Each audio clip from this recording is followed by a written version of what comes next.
Hello दोस्तों, फिर से हाजिर हूँ एक और बहुत ही महत्वपूर्ण वीडियो के साथ। आज की इस वीडियो हम क्लास 12 हिंदी की एक बहुत ही महत्वपूर्ण कहानी को तैयार करने वाले हैं, जो कि है पंचलाइट। और ये बोर्ड परीक्षा में 5 अंक की पूछी जाती है। आज हम इसको जानेंगे कि किस तरीके से लिखें कि आपके इसमें एक भी अंक ना कटे।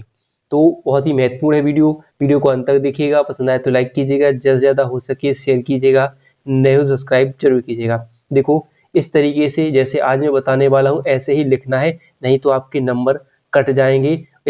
तो आइए स्टार्ट करते हैं और देखते हैं कि पंचलाइट कहानी को हम कैसे लिखें कि हमें पूरे के पूरे अंक मिलें। तो देखिए, पहले आपसे तो एक जानिए प्रश्न किस तरीके से पूछ लिए जा सकते हैं। आपसे पूछा जाएगा कि पंचलाइट कहानी का सारांश यानी कथा सार लिखिए, या पूछा जाएगा पंचलाइट कहानी का उद्देश्य लिखिए, या पूछा जाएगा पंचलाइट कहानी के कथानक की विवेचना कीजिए, या पूछा जाएगा पंचलाइट कहानी की विशेषताओं पर प्रकाश डालिए। तो इनमें से कोई भी प्रश्न बने, आपको जैसे मैं बताने वाला हूँ इस तरीके से लिखना है। आइए देखते हैं। तो देखिए, सबसे पहले ये हो गया पंचलाइट। तो बढ़िया कॉपी में बड़ी अच्छे तरीके से एक बड़ी हेडिंग बनाएंगे पंचलाइट, जिसको लिखना है। और फिर आप ऐसे लिखेंगे कि वैसे पेपर में कितनी दो कहानी पूछ जाएंगी, ठीक है। अथवा में होगा, कुछ इसमें होगा जिसमें एक लिखनी होती है उन दोनों में से, ठीक है। तो देखिए क्या है पंचलाइट। क्या है पंचलाइट? श्री फाड़ेश्वरनाथ रेणु की प्रसिद्ध वातावरण प्रधान आंचलिक कहानी है, जिसमें बिहार के ग्रामांचल का जीता जागता चित्र प्रस्तुत किया गया है और गांव की दलबंदी संकीर्णता तथा सामाजिक रूढ़ियों के खोखलेपन को उधेड़ने का प्रयास किया गया है। संक्षिप्त में कहानी की निम्नलिखित विशेषताएं हैं।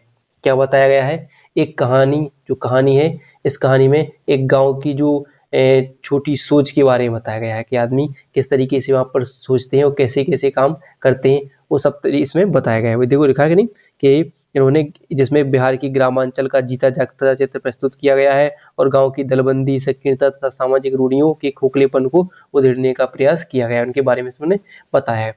तो देखिए, फिर आपको इनकी विशेषताएं लिखनी होगी, यानी कथा सार हमने बताया, हेडिंग डाली थी कि कथा सार कैसे लिखोगे। तो इसमें देखो, पहले आपको हेडिंग बनानी है कथानक, यानी इसमें किसके बारे में बताया गया, क्या बताया गया है। देखिए, कहानी है कि गांव के महतो टोली द्वारा रामनवमी के मेले से पेट्रोमैक्स, जिसे वे क्या कहते हैं पंचलाइट कहकर पुकारते हैं, खरीदी जाती है। उसके उद्घाटन के अवसर पर पूजन का आयोजन होता है। संध्या समय कीर्तन मंडली आती है, औरतें इकट्ठी होती हैं, किंतु ऐन मौके पर यह मालूम होता है कि महतो टोली में पंचलाइट जलाने का जानकार कोई नहीं है। गांव के दूसरी टोली वाले ताना कसते हैं, अतः उनकी सहायता लेकर उनकी कृतज्ञता के बोझ को ढोना उचित नहीं समझते हैं। यानी अब जो दूसरी गांव के लोग थे, वो इनको देखकर हंस रहे हैं कि पंचलाइट तो लेकर आ गए हो, अब उसको जलाओगे कैसे। अब वे लोग तो जलाना जानते थे, लेकिन जे लोग उनकी सहायता लेना नहीं चाहते थे, कि उनकी कोई मदद नहीं लेना चाहते, जिससे कि वे इन पर कभी इनके ताने दें कि हमने आपकी पंचलाइट लाई थी, लेकर तो आ गए थे। तो वे बोल रहे हैं कि हम इनकी कृतज्ञता के बोझ के इनको ढोना उचित नहीं समझते हैं। गांव की एक लड़की जो एक मुन्नरी है, जिसका एक प्रेमी है गोदन है, को सिनेमा की गीत गाने के अपराध में जाति बहिष्कृत कर दिया गया था। यानी वो उनके घर के आगे से निकलता था और सिनेमा के गाना गाते हुए जाता था, यानी उसका प्रेमी था, ठीक है। तो उसको गांव वालों ने बाहर निकाल दिया था। बतलाती है कि गोदन पेट्रोमैक्स जलाना जानता है। टोली का सरदार अपनी जाति की प्रतिष्ठा की रक्षा के लिए गोदन की सजा को वापस लेता है। क्या करता है? गोदन की सजा को माफ कर लेता है। गोधन बुलाया जाता है। वह बिना स्प्रिट के ही, यानी सीधा कहता है, बिना स्प्रिट के ही क्या करता है, गरी के तेल के द्वारा वो पेट्रोमैक्स यानी पंचलाइट को जलाकर अपनी दक्षता सिद्ध कर सब पर प्रभाव जमा लेता है और सभी उसे आदर की दृष्टि से देखने लगते हैं। फिर उतना लिखने के बाद अब अगली हेडिंग बनाओगे आप, पात्र और चरित्र चित्रण, यानी इसमें कौन कौन से पात्र हैं और उनका कैसा कैसा चरित्र था, वो यानी वो कैसी सोच रखते थे, उनका इस हेडिंग में आपको बताना है। बिल्कुल ऐसी जो मैं हेडिंग बना रहा हूँ ऐसी बनाइए, गारंटी आपको पूरे के पूरे अंक मिलेंगे। और देखो, कहानी कठिन नहीं, हमने क्या पढ़ लिया कि रामनवमी के मेले से जो उन्होंने एक पेट्रोमैक्स यानी पंचलाइट खरीदा और खरीद कर गाँव में लेकर आ गए। अब पूजन सामग्री का सब व्यवस्था की गई। कहावन जो कीर्तन होना था वो कीर्तन मंडली आ गई, सब आ गए। लेकिन एन मौके पर ये पता चला कि पंचलाइट जलाएगा कौन, है कि नहीं। तो और दूसरी टोली यानी दूसरे गांव के लोग उन पर हंस रहे थे कि लेकर तो आ गए पंचलाइट, लेकिन अब कैसे जलाओगे। और वे लोग जानते थे जलाना, तो वे उनकी सहायता नहीं लेना चाहते थे। लेकिन वो मुनरी थी, मुनरी का जो प्रेमी था गोदन, उसको इस पर जो पेट्रोल में जलाना आता था, तो वो उसको सबको बतलाती कि वो जलाता है। ठीक है, फिर उसको क्योंकि वो सजा भुगत रहा था, वो गांव से बाहर था, फिर उसको बुलाया जाता है और वो बिना स्पिरिट के ही गरी के तेल से पंचलाइट यानी पेट्रोमैक्स को जला देता है। ठीक है, और फिर उसकी पूरी सजा माफ हो जाती है और सब लोग उससे बहुत प्रभावित होते हैं। तो दूसरी कथानक में ऐसे लिख देना, यानी किस कथा किसके बारे में। फिर उसका पात्र कौन कौन से थे, देखो कहानी में व्यक्ति चरित्र की अपेक्षा वर्ग चरित्र की प्रधानता, यानी व्यक्ति चरित्र ना यानी वर्ग यानी सबको अपनी अपनी सोच के आधार पर बांटा है इसमें। इसमें क्या कौन कौन थे, सरदार, दीवान, गुलरी काकी थी, फुटंगी थी आदि प्राचीन रूढ़ियों से ग्रस्त ग्रामीणों का प्रतिनिधित्व करते हैं। ये सब फुटंगी था और एक मुंडी थी, गुलरी थी, ये सब यहाँ पर उसमें पात्र थे।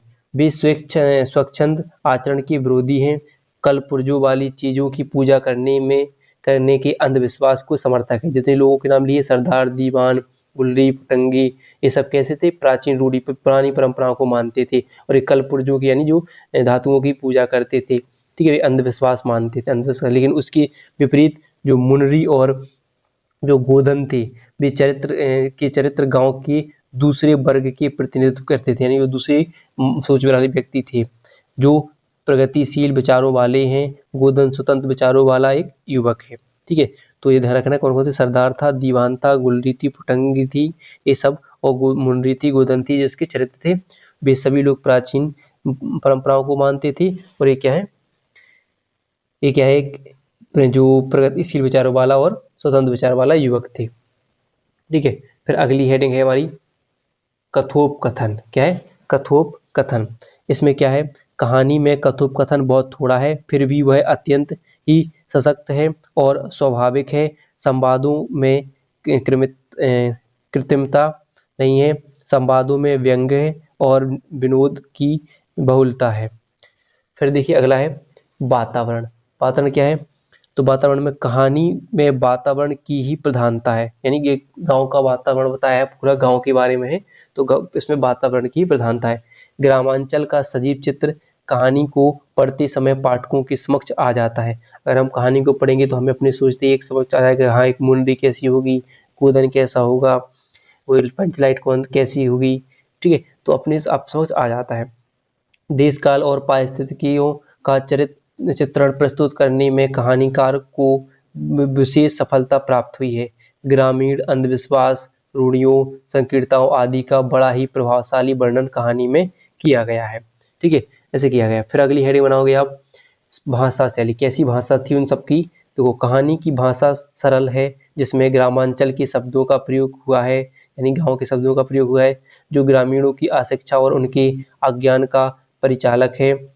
जैसे कल, कब्जा, पुन्या, कलबत्ता, अलबत्ता, नेम टेम, चौका, पीढ़ी आदि आंचलिक शब्दों के प्रयोग से ग्रामीण चित्रमयता सजीव हो उठी है। कहानी में उर्दू शब्द का प्रयोग हुआ है, जैसे शोरगुल, दिमाग, मायूसी, काबिल, बेवजह आदि इन शब्दों का उपयोग हुआ है।